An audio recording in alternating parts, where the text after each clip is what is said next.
So, welcome back to everyone. I am Shivansh, and you are watching my classroom. So, before beginning of our revision, I just want to hit that like button and the subscribe button and put your comments and observation in the comment section. So, आज अपन एक काफी important section करने जा रहे हैं जो है section number 139। आपका इसका मैं क्विक रिवीजन कराने वाला हूं। एक अपन सुपर फास्ट रिवीजन करने जा रहे हैं अपॉइंटमेंट ऑफ ऑडिटर। सो बिना किसी टाइम वेस्ट करते हुए अपन इसका रिवीजन स्टार्ट करते हैं। मैंने इधर पे आपका टाइम बचाने के लिए पहले से ही नोट्स प्रिपेयर करके रखे हैं, बस आपको सुनना है और मेरे साथ रिवाइज करते जाना है। So appointment of first order in case of non-government company, that is the section number 139 subsection 6. Then the first auditor in case of non-government company shall be appointed by the board of directors within 30 days from the date of registration or incorporation. In case of the failure of the board of directors, member shall do the appointment within 90 days from the expiry of the 30 days. And the tenure of such auditor is till the conclusion of first annual journal meeting. Now comes to the section number 139 subsection 7, which talks about the appointment of first auditor in case of government company. Then the first auditor in case of government company shall be appointed by the Comptroller and Auditor General of India, that is the C&AG, within 60 days from the date of incorporation or registration. In case of the failure of the CAG to appoint the auditor within the prescribed time, then board of directors shall do the appointment within 30 days. एक important tip देना चाह रहा हूं कि जब भी कहीं भी बोर्ड ऑफ डायरेक्टर्स की बात हो तो अपन टाइम लिमिट पे हमेशा 30D याद कर लेना, मतलब हमेशा 30 डेज होंगे। तो इसे याद करने का तरीका एक ये है, BOD 30D, ऐसे आप याद कर सकते हो। हमेशा ये चीज याद रखना है, बिना कोई आप MCQ हमेशा मतलब सही करके आओगे। अगर बोर्ड ऑफ डायरेक्टर्स आ जाए तो टाइम लिमिट हमेशा 30 डेज होगी। Then, in case of failure of the Comptroller and Auditor General of India to appoint the auditor within the prescribed time, then Board of Directors shall do the appointment within 30 days from the date of expiry of the 60 days. But in case of the further failure of the Board of Directors to appoint the auditors, then they shall inform to the members, and members shall do the appointment within 60 days from the extraordinary general meeting. And the tenure of such auditor is till the conclusion of first annual general meeting. अब बात आ जाती है section number 139 subsection 1, which talks about the appointment of subsequent auditor in case of non government company. Then every company shall appoint a auditor, a individual as a auditor और a firm at its first annual journal meeting, and the tenure of such auditor is till the conclusion of 6th annual journal meeting and thereafter till the conclusion of every 6th journal meeting.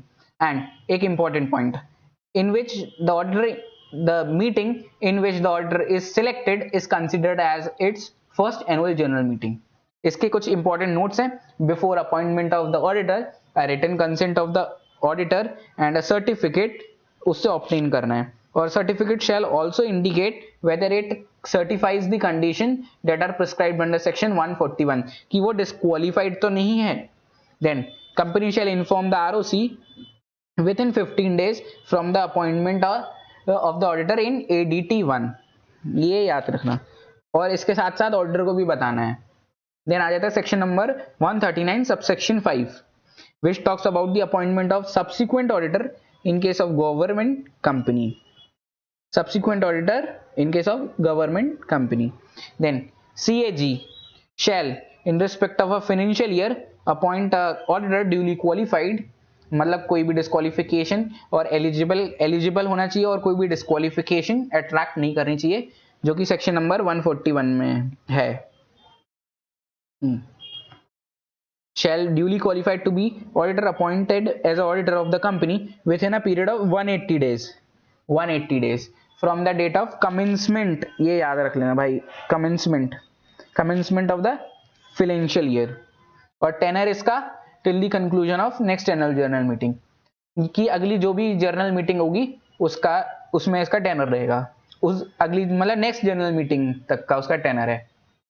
फिर आ जाते हैं, बात करते हैं section number 139 subsection 8, which talks about the filling of casual vacancy. तो इसमें दो parts में ये डिवाइडेड है सेक्शन, कि गवर्नमेंट कंपनी के केस में कैजुअल वैकेंसी में क्या होगा और नॉन गवर्नमेंट कंपनी के केस में क्या होगा।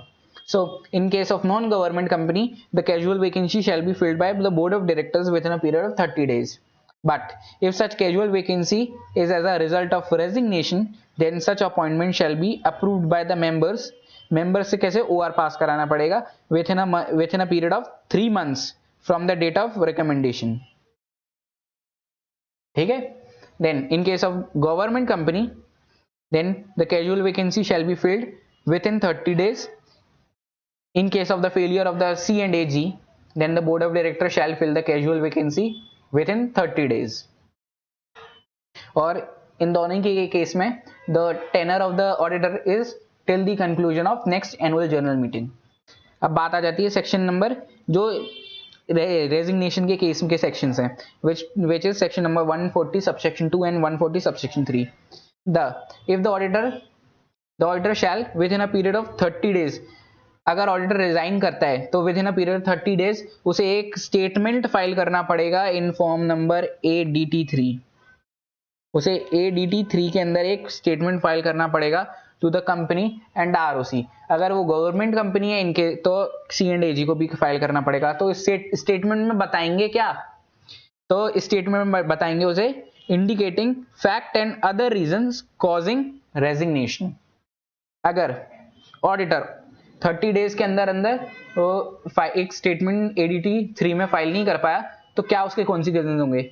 सो मिनिमम फाइन 50,000 और auditors remuneration which ever less. But in case of continuous failure then further penalty of 500 per day after the first day of default subject to maximum of 5 lakhs rupees. जैसे एक month है मतलब ये आपका 32nd day से start हो जाएगा. आपका 31st डे के अंदर 30 डेज आपके ये हैं 30 मतलब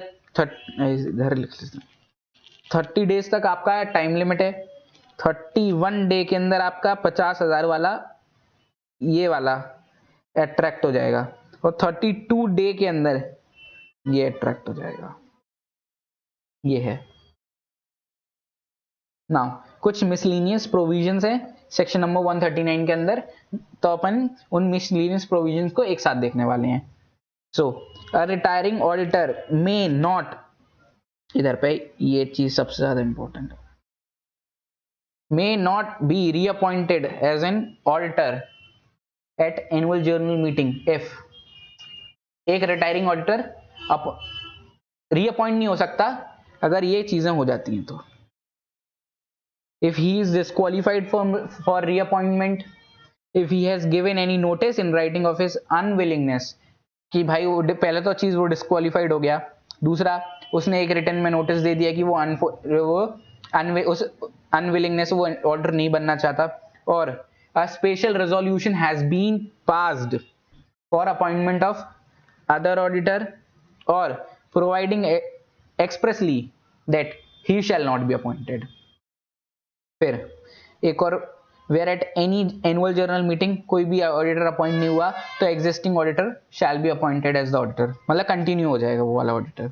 then last but not the least, section number 139 subsection 2 which talks about the rotation of auditor. So first we talk about the applicability. ये section applicable किस किस को है.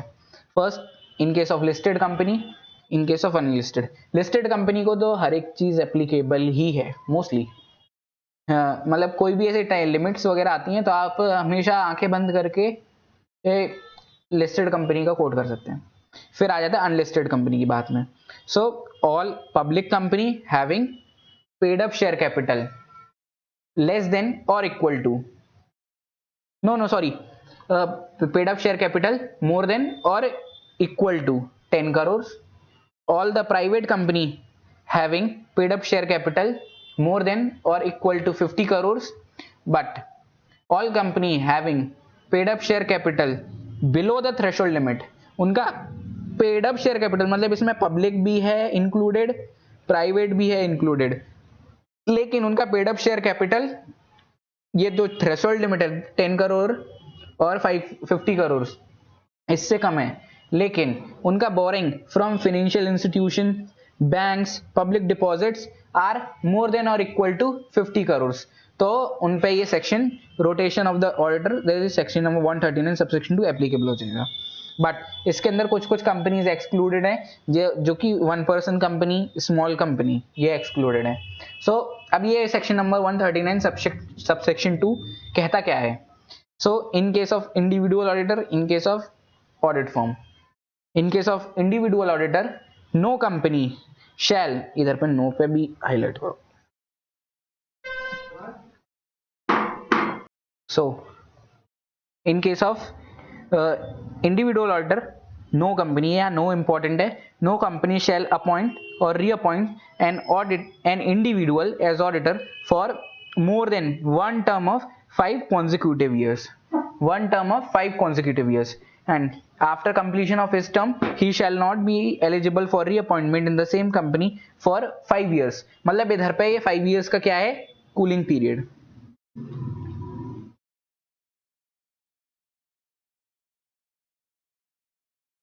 ये कूलिंग पीरियड है। और same in case of audit firm, no company shall appoint और reappoint an auditor for more than 2 terms of 5 consecutive years, and it shall not, मतलब ये audit firm, it shall not be eligible for reappointment in the same company for 5 years after completion of his term। इधर पे भी cooling period 5 years, both इधर पे भी 5 years का cooling period, इधर पे भी 5 years का cooling period. The difference is इधर पे 1 term ऑफ 5 consecutive years है और इधर पे 2 terms ऑफ 5 consecutive years है। सो अब इधर पे ये आ जाता है 2 firm having common partner। तो no firm, no audit firm having common partner to the audit firm whose tenure has expired in a company shall be appointed as the auditor in the same company for 5 years। मतलब एक company है, उसका auditor और ये दोनों company, इसका auditor इनमें common auditor हैं एक। अब ये कंपनी का टेनर मतलब एक कूलिंग पीरियड में आ चुकी है, तो अब ये सोच रहे ये वाली कंपनी ऑडिट करने लगे, तो ये भी नहीं हो सकता। इधर पे यही बात करी गई है। So also 2 firm under same trade name, brand name, network, common control are also not eligible. So इसमें कुछ पॉइंट्स हैं। सो और 139 सबसेक्शन 2 और भी चीजों के बारे में बात करता है। अगर break in terms of continuous period of 5 years shall be considered as fulfilling the requirement of rotation. अगर कोई भी ब्रेक हो जाता है कंटिन्यूअस पीरियड ऑफ 5 years के अंदर तो वो मतलब 139 सब रोटेशन की रिक्वायरमेंट को फुलफिल करता है, उसे रोटेशन का प्रोविजन एप्लीकेबल हो जाएगा। मतलब उसका जो कूलिंग पीरियड एक्टिवेट हो जाएगा फर्म का। सो members may resolve that in an audit firm audit partner team shall rotate at certain interval। तो इधर पे रोटेशन within the firm की बात भी की है।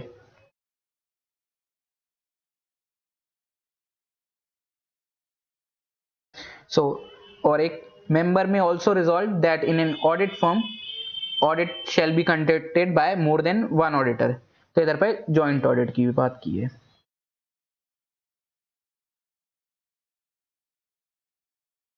तो इसी के साथ अपना सेक्शन नंबर 139 फिनिश हो जाता है, उसका रिवीजन। और जाने से पहले जो लाल बटन है वो भी दबाना है और सब्सक्राइब वो लाइक वो भी दबाना है, तो जल्दी से दबाओ। चलो बाय।